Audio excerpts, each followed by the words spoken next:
Hello, everyone, and we are here for a very unique shoot interview. In fact, it's not a shoot interview at all. It is a how-to, and we are joined... It's a beat-me-up interview. You're going to beat me with clubs later. I know that. We are joined by the legendary Jim Cornette, and thank you very much for being with us today. Thank you very little. You're welcome even less. And basically what we're going to do is give you a variety of topics, and you will tell us how to do it correctly. And I will confuse everyone to the utmost ability of the law. All right, let's start with promos. What should every wrestler do in a basic promo? You know, once again, this is all such a long, involved process, and it's experience. You can't really tell somebody exactly what to do in a how-to tape. However, it depends on the promo. If it's a local promo or something geared to a pay-per-view or a specific event, then naturally you got to sell the match. You got to sell the people on the idea that what they're about to see is the dadgumdest fight they're ever going to see in their life. It's going to beat everything they've ever seen before. It's going to be worth the price of admission and more. And you've got to get them involved in the issue or the subject or the confrontation or whatever it may be. And a lot of that comes from the heart. And you've got to be able to, I tell the guys in OVW a lot, I don't want you to memorize some cute, clever phrase that you've thought of or something like that. If you can do that naturally, it's great. But instead of memorizing exactly what you're going to say and standing there with the deer caught in the headlights, Stepford Wives look and go, I will beat you on June 21st because I am better, then no, people don't believe that. They're going to click, click, what's that sound I hear? Television stations all across America are sets, click, click, click, click, click. They want to hear somebody from the heart say, I hate your fucking guts, and I'm going to kill you. That's what they want to hear. Jerry Springer. When Jerry Springer was legitimate, the producer would get one side in one room and one side in the other room, and they'd fire him up. You wouldn't believe what so-and-so said about you. Well, you wouldn't believe what so-and-so said about you. By the time they come out on stage, they're ready to kill each other.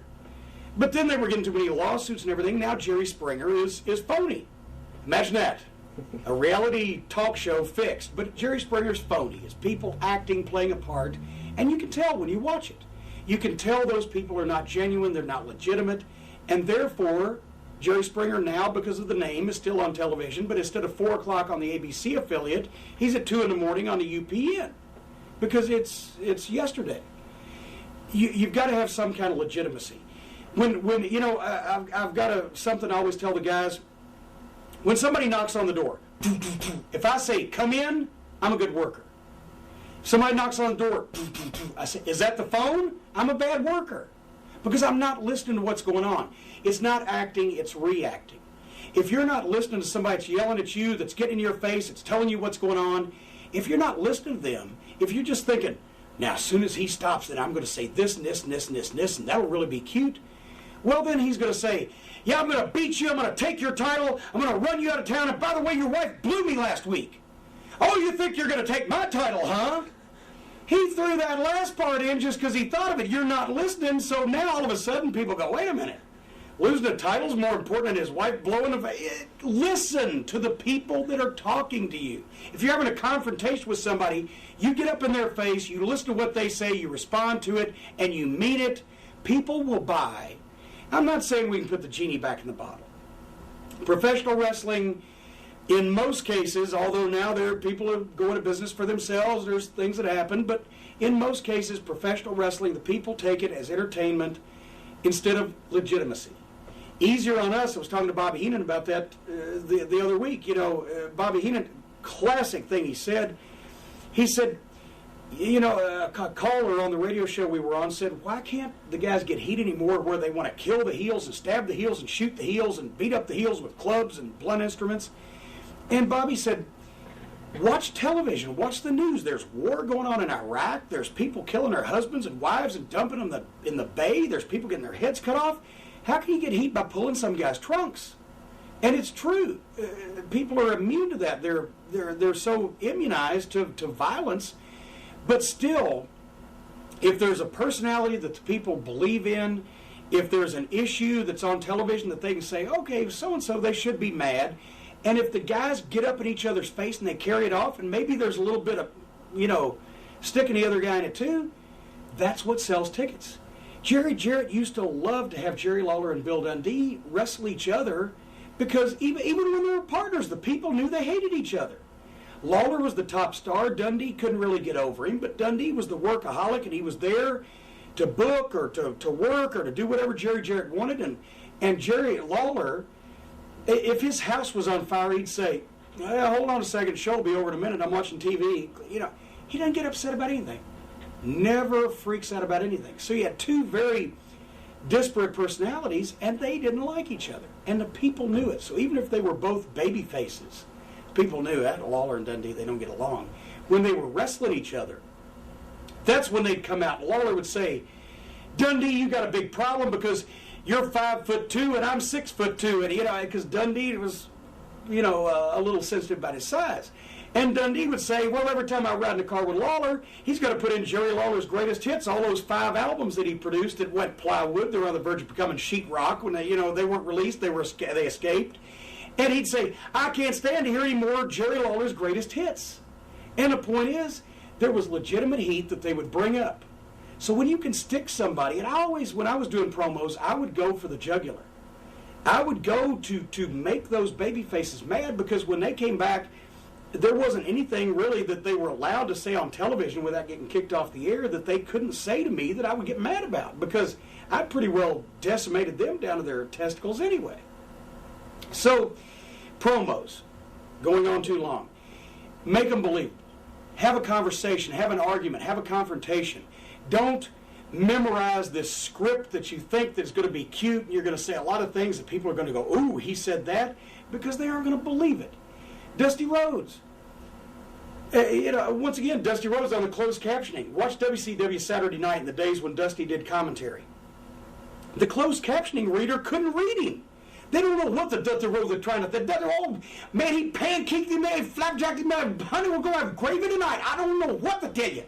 Nobody knows what Dusty's saying, but when he looked in that camera, and he said, Old Anderson, one thing you're going to remember in the Omni, Friday night, payback is hell, Daddy. Now we know what Dusty Rhodes said. He's going to kick Ole Anderson's fucking rosy red ass Friday night in the Omni. We got to be there. Dusty could talk him in the building. Even if you didn't understand what he was saying, he could talk him in the building. It's emotion, it's passion, it's intensity. Don't script things. Don't write things. I never had a script handed to me because I can't remember them anyway. I never say the same thing twice, the same way. You can't do that. It's got to come from the heart, passion, emotion. And if a guy can't talk from the heart, from emotion, and tell that story and explain to the people why they got to see this match worse than they did to see their mother hooked up to a machine in the intensive care ward, then they ain't top guys, and they need to wrestle underneath somewhere. Is there any advice that you can give people to really feel it? I mean, you touched on some things that they can do, but I mean, just in case a guy just really isn't getting it. If you're going to have an argument with somebody, you don't sit there in your house for 3 fucking days thinking of cute things to say to him, because what you're going to do is you're going to get mad at something he did, and you're going to get up in his face and you're going to tell him what you think of him. That's an argument. A confrontation. If you're going to have a fight with somebody, obviously you're going to think, God, I'm ready to go, but you can't just, I'm going to kick his ass. You got to say it in a more colorful way, a colorful phrase. You can't just go out and say, you're a big phony. You're as phony as a get well card from an undertaker. Make it colorful somehow. There's so many different ways. There's no real set, hard and fast rule. Everybody talks different. Jerry Lawler was tremendous. Jerry Lawler could fill up a building with an interview. Terry Funk, Ric Flair, Mick Foley, Arn Anderson. And none of them really were similar to the other. They all had different ways to do it. But all of those guys were great promos, great talkers. Stone Cold Steve Austin, The Rock. Who's going to say shit that The Rock says? But the people love it. Because he's The Rock. You got to make it colorful. You can't just stand there and go, well, I hope to win this wrestling match, and if I do, I'm going to take my purse, and half of it I'm going to put in the bank, and the other half send home to my mother. No, Flair would go, woo, when I win the Crockett Cup, $1 million, then I'm going to go to the Marriott, and the drinks are on me, and ladies, none of you can be first, but one of you can be next. And people go, fuck, we got to see this fucking guy.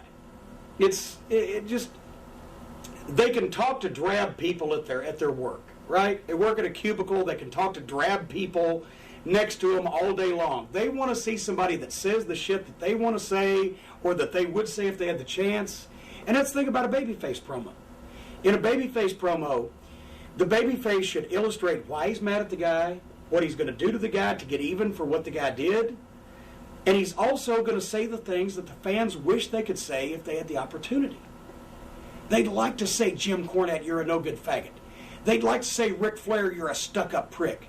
They'd like to say those things, but they can't because they don't have a microphone. They're not on TV. So when a guy that they're watching says that, yeah, I'm on your side. That's a Babyface promo. What'd he do to you? What are you going to do about it?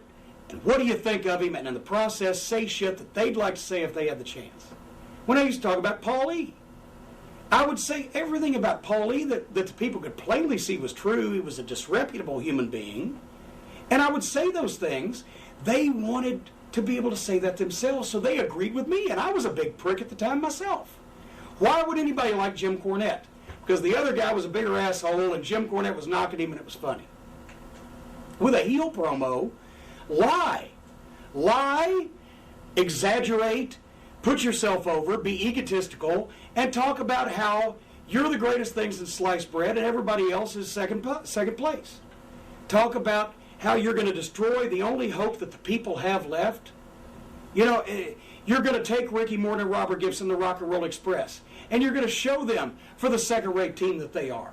You're going to destroy all the people's hopes. Everybody out there chanting rock and roll, rock and roll. It's all going to come to a screeching halt. The music will die on February 3rd at the Omni, whatever the fuck.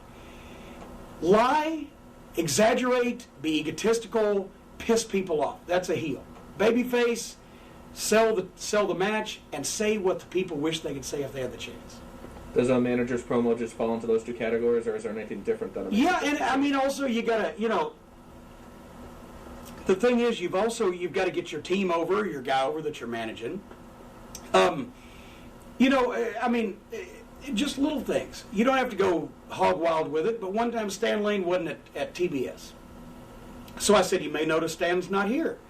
Stan, being the charitable guy that he is, noticed that there was a home for unwed mothers that was not doing well, so Stan Lane, on his own time, on his own money, is going out and supplying that home with more unwed mothers. What the fuck is this guy saying, right? But at the same time, Stan's not even there, and I'm helping get Stan over. Just little background shit. Just be colorful. But the most important thing is, that was natural for me then. Plus, I was younger and I had more wind. I could talk faster, but be natural for yourself.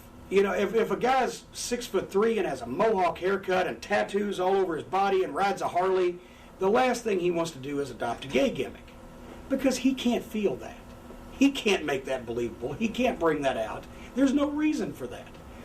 Be natural. Bring it from within yourself. Turn the volume up. Get it across.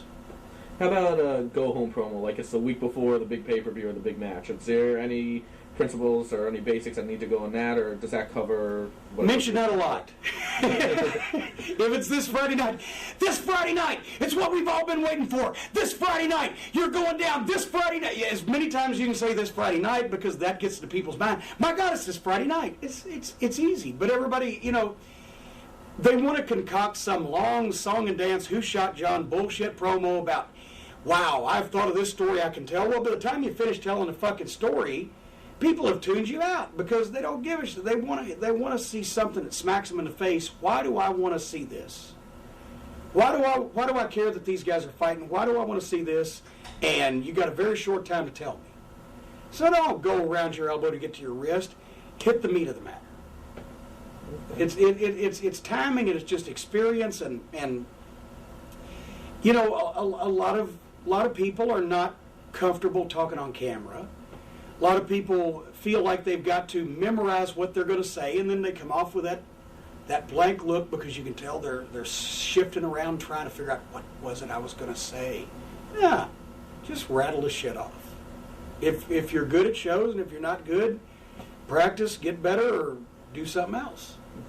Are there any other glaring mistakes that you see people making in promos? Almost every time I watch a promo, but it would take 3 days to list those.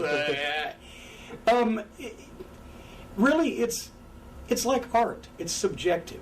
It's not a math test. You can't get a 97. Or it's not a geography test. If you know where Brazil is, you passed. It's art. You know, Picasso, they sell for $5 million. Most people I know don't have 3 years. But some people like Picasso. It's subjective.